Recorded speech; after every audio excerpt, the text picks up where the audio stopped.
மாசா கெத்தா கழகத்திற்கு புது ரத்தமாக வந்திருக்கக்கூடிய உங்களை எல்லாம் பார்க்கும்போது புது மகிழ்ச்சியும் நம்பிக்கையும் பிறக்குது. கிளம்பிற்றுக்கான் தமிழச்சிங்க கூட்டம் கிழித்திரிய தேடுதுகான் பகை கூட்டத்தை. இந்த லைனை கேட்கும் போதே அந்த இளைஞர்கள் எப்படி ஃபயராக இருந்திருப்பாங்கன்னு உங்களுக்கு புரியும். உழைப்பையும் தியாகத்தையும் கொள்கை உணர்வையும் அடுத்தடுத்த தலைமுறைகளுக்கு கொண்டு போகணும்னு தலைவர் கலைஞர் அவர்கள் சிந்தித்து எண்ணி உருவாக்குனதுதான் இந்த இளைஞரணி. இன்னைக்கு உள்ளாட்சியில, சட்டமன்றத்தில், அமைச்சரவையில, நாடாளுமன்றத்தில் நாட்டையே திரும்பி பார்க்க வைக்கக்கூடிய அளவுக்கு செயல்படுகிற பல பேர் இளைஞரணியிலிருந்து வந்தவர்கள் தான்.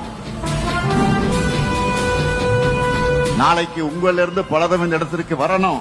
நிச்சயமாக வரத்தான் போறீங்க.